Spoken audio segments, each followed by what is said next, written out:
ओम जय श्री हरि। मित्रों, शुभचिंतकों, माननीयों एवं आदरणीयों, सभी को आत्मिक दृष्टि से सादर प्रणाम। जय श्री राम, जय सिया राम। देखिए मित्रों, मैं भाव जगत की बात करता हूँ। भाव जगत का मतलब भावना से है। और हरि की कितनी भी स्तुति की जाए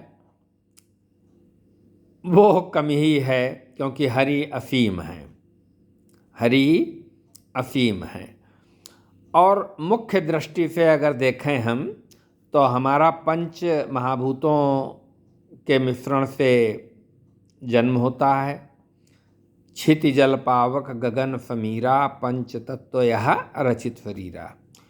और बुनियादी तौर पर हमारे पास ज्ञानेंद्रियां हैं, 5 ज्ञानेंद्रियां हैं, 5 कर्मेंद्रियां हैं, मन है, चित्त है, अहंकार है। और हमें मूलतः ये सीखना होता है या बताना होता है कि काम, क्रोध, मद, लोभ, मोह, राग, द्वेष से मुक्त होकर भगवत शरणागति ही सर्वोच्च साधन है। सर्वोच्च साधन भी है और साध्य भी वही है। उसी के श्री चरणों की रज में अगर हम केंद्रित होना चाहें तो हमें अपने दुर्गुणों पर अंकुश लगाना पड़ेगा। अब आप देखिए, सोचिए, भावना का कोई ओर छोर तो होता नहीं है, और ना ही सृष्टि का कोई ओर छोर है, या अनादि है। मैथमेटिक्स में हम लोग ट्रिग्नोमेट्रिकल इक्वेशंस पढ़ाते हैं, प्रिंसिपल वैल्यू भी बताते हैं, जनरल वैल्यू भी बताते हैं।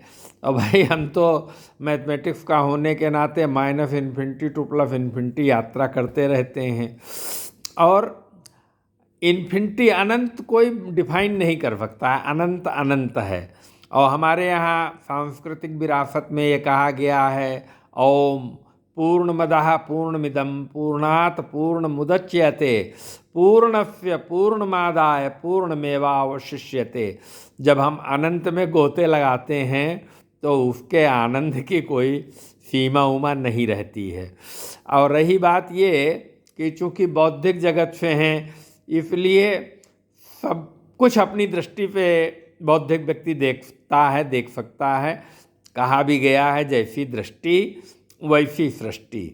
इस संसार में कुछ भी असंभव नहीं है, कुछ भी असंभव नहीं है। अब देखिए, हर वाक्य और हर शब्द के अपने अपने आप अर्थ अपने दृष्टिकोण से निकाल सकते हैं। जहाँ तक मेरी बात है, मैं तो अब अवसान की ओर हूँ। मुझे तो इसी में आनंद है कि भगवत चरणों में लीन होकर के उनके चरण रज में ही आनंद है, और आनंद प्राप्त करता रहता हूँ। लेकिन भौतिक दृष्टि से कितना भी हम सोच लें, कितना भी सोच लें, आप देखिए, हमारे शरीर के अंदर है या बाहर है, मन को तो हम परिभाषित नहीं कर सकते। और मन की गति मतलब अनंत ही आप मान सकते हैं। मन पे ही हमको नियंत्रण करना होता है, या अंकुश लगाना होता है कि इधर उधर न भटके। सामाजिक दृष्टि से तो सामाजिक मान्यताओं को आमतौर पर वो मन मानता ही है। लेकिन आप देखिए, कितने ताज्जुब की बात है कि सौरमंडल में सूर्य के प्रकाश को आने में भी करीब 8 मिनट लगते हैं। 3 लाख किलोमीटर प्रति सेकंड की गति है। लेकिन मन में बैठे बैठे हम सूर्य की भी यात्रा कर लेते हैं। ब्रह्मांड के ओर छोर कोई नहीं है, न जाने कितनी गैलेक्सीज हैं, कितने सौरमंडल होंगे, हजारों करोड़ों लाखों, कोई सीमा नहीं है।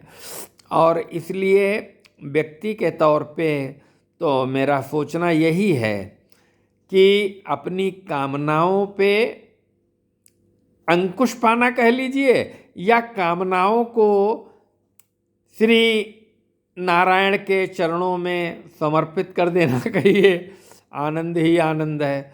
आनंद ही आनंद है। कोई भी टॉपिक आप ले लें, मूलतः तो व्यक्ति व्यक्ति होता है और व्यक्ति व्यक्ति के हिसाब से ही सोचेगा, और मन में तो भाव आते ही रहते हैं, प्रश्न उठते ही रहते हैं, और प्रश्नों का समाधान भी व्यक्ति अपने अनुरूप ही निकाल पाता है, निकाल सकता है।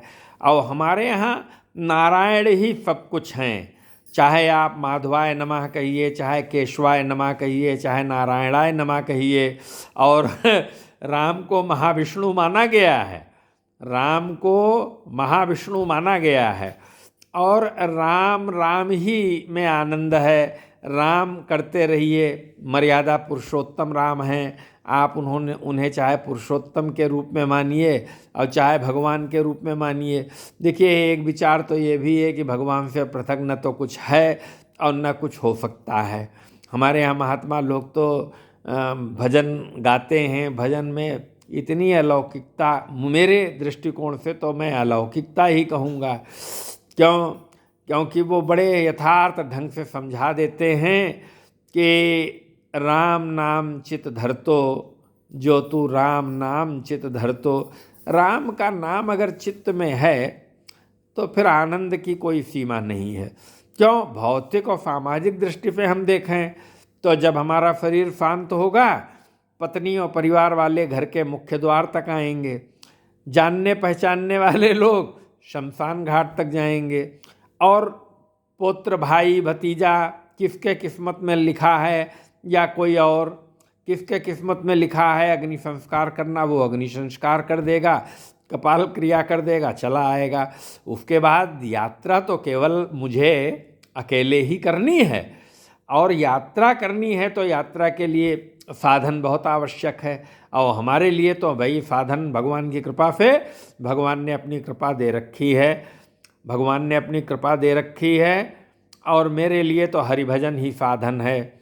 चाहे मैं ये कहूँ कि विनिश्चितम बदामि ते नान्यथा वचांश में हरिम नरा भजन्तु येति दुस्तरम तरन्ति ते, और चाहे मैं ये कहूँ कि बारी मथे घृत होय बरु सिकता ते बरु तेल, बिनु हरि भजन न भवतरी यह सिद्धांत पेल।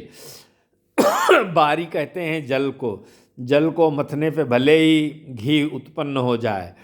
फिकता ते बरु तेल, बालू, बालू को फिकता कहते हैं, उसको मथने पे भले ही तेल हो जाए। बिनु हरि भजन न भवतरी यह सिद्धांत पेल, और बिना हरि भजन के भव सागर से पार पाना बड़ा मुश्किल काम है, बहुत मुश्किल काम है, असंभव है। इसलिए हरि की शरणागति सर्वोत्तम है, हरि की शरणागति सर्वोत्तम है। और देखिए, विचार तो आप कितने भी बड़े बौद्धिक हो जाएं, कितना भी विचार कर लें, कितने भी विचारों में विरोधाभास हो जाए, सब नगण्य हैं, क्योंकि विरोध तो हमारे शरीर में है। अग्नि तत्व भी है, जल तत्व भी है। क्या अग्नि और जल एक साथ कोई कर सकता है? तो सबसे बड़ा विचारणीय प्रश्न तो यही है।